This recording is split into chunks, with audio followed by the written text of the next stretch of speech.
नमस्कार। आकाशवाणी देहरादून से प्रस्तुत हैं प्रादेशिक समाचार।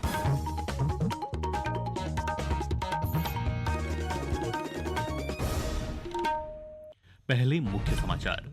देहरादून में आज से शुरू होगा विश्व आपदा प्रबंधन शिखर सम्मेलन। वैश्विक नेता और विशेषज्ञ जलवायु परिवर्तन के प्रभावों पर करेंगे गहन मंथन। राज्य में माधो सिंह भंडारी सहकारी सामूहिक खेती योजना से 1235 एकड़ भूमि फिर से उपजाऊ। 24 समितियों के 2000 किसान हो रहे लाभान्वित।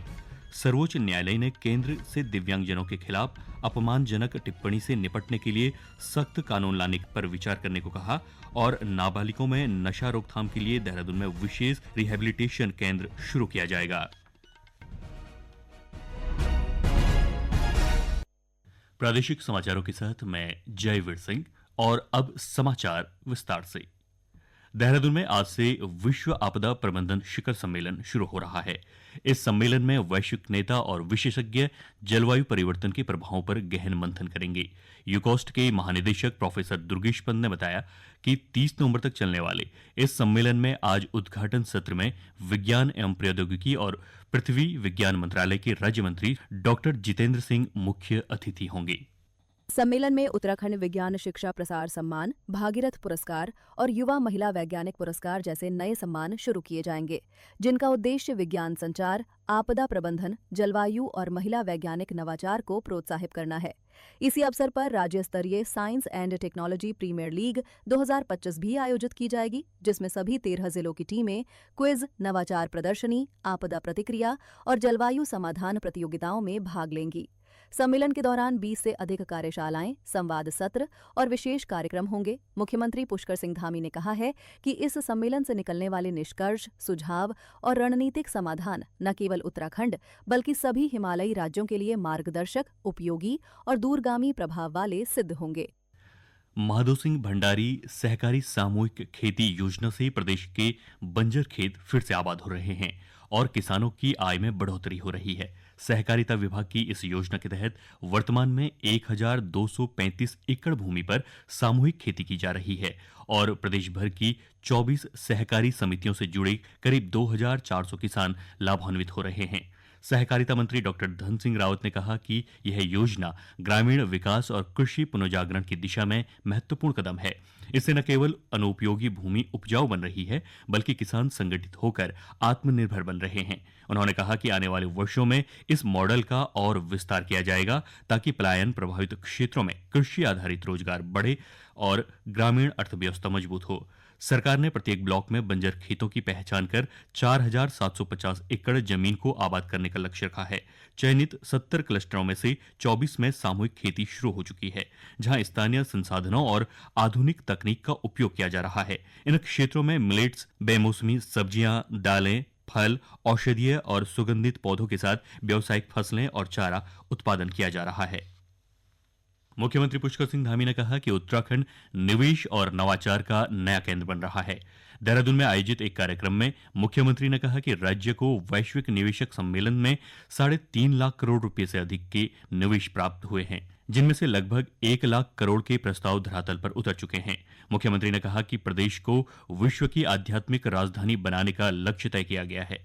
केदारखंड और मानसखंड क्षेत्र में सौंदर्यीकरण, हरिद्वार ऋषिकेश कॉरिडोर, शारदा कॉरिडोर और यमुना तीर्थ स्थल के पुनर्द्वार जैसे कार्य जारी हैं। शीतकालीन यात्रा की पहल से 12 महीने पर्यटन को बढ़ावा मिला है और धार्मिक, साहसिक और वेलनेस पर्यटन के क्षेत्र में उत्तराखंड की पहचान और मजबूत हुई है। श्री धामी ने कहा कि उत्तराखंड के विकास में जनता की सहभागिता महत्वपूर्ण है और सामूहिक प्रयासों से राज्य नई ऊंचाइयों की ओर आगे बढ़ेगा।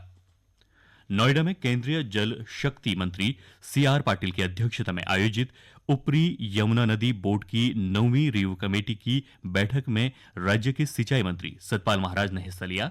इस दौरान उन्होंने प्रदेश की आवश्यकता के अनुसार यमुना जल आवंटित किए जाने की मांग उठाई। उन्होंने कहा कि पर्वतीय क्षेत्रों में सिंचाई की कमी के कारण फल, सब्जी और अन्य नकदी फसलों की उत्पादकता प्रभावित होती है, जिससे पलायन बढ़ता है। ऐसे में उत्तराखंड को जल उपलब्धता के अनुपात में हिस्सा मिलना जरूरी है। उन्होंने बताया कि 1994 के समझौते के अनुसार उत्तर प्रदेश को 4.032 बिलियन क्यूबिक मीटर जल आवंटित किया गया था।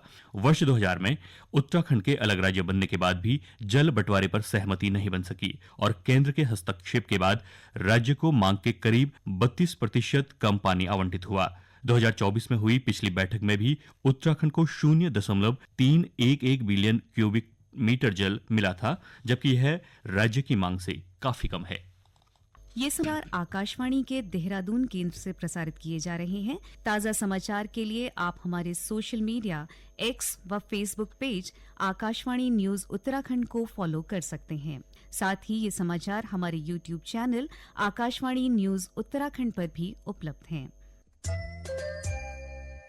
सर्वोच्च न्यायालय ने केंद्र सरकार से दिव्यांगजनों के खिलाफ अपमानजनक टिप्पणी से निपटने के लिए कड़े कानून बनाने पर विचार करने को कहा है। न्यायालय ने आज केंद्र से दिव्यांगजनों और दुर्लभ आनुवंशिक विकारों से ग्रस्त व्यक्तियों का उपहास करने वाली अपमानजनक टिप्पणियों को अनुसूचित जाति अनुसूचित जनजाति अधिनियम के तर्ज पर दंडनीय अपराध बनाने के लिए कानून बनाने को कहा है। न्यायालय की पीठ ने कहा कि ऑनलाइन प्लेटफॉर्म्स पर अभद्र, आपत्तिजनक और अवैध सामग्री को नियंत्रित करने के लिए एक तटस्थ, स्वतंत्र और स्वायत्त निकाय की आवश्यकता है। नाबालिगों में बढ़ती नशे की समस्या को देखते हुए राजधानी देहरादून में बच्चों के लिए विशेष रिहैबिलिटेशन केंद्र शुरू किया जाएगा। समाज कल्याण विभाग को शीघ्र इसकी गाइडलाइन के साथ प्रस्ताव उपलब्ध कराने के निर्देश दिए गए हैं। इस केंद्र का उद्देश्य कम उम्र में नशे की गिरफ्त में आ चुके बच्चों को मुख्यधारा में वापस लाना और उनके भविष्य को सुरक्षित करना है।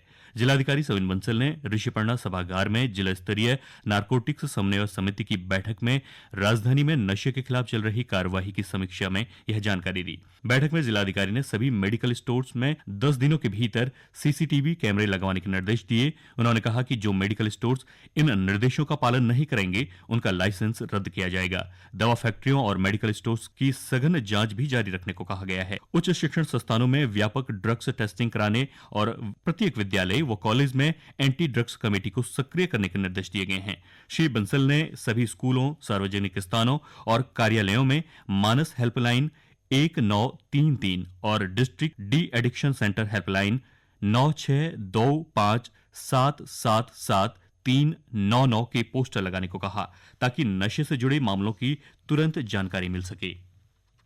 भगवान बद्रीनाथ के कपाट बंद होने के बाद आदि गुरु जगत गुरु शंकराचार्य की गद्दी सेना के बैंड के साथ कल ज्योतिर्मठ स्थित नरसिंह मंदिर पहुंची।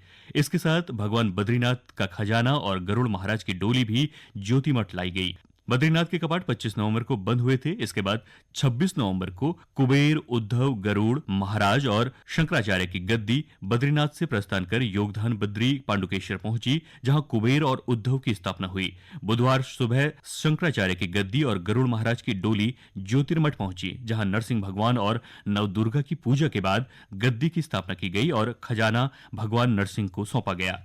गद्दी के ज्योतिर्मठ पहुंचने के साथ ही शीतकालीन यात्रा प्रारंभ हो गई है।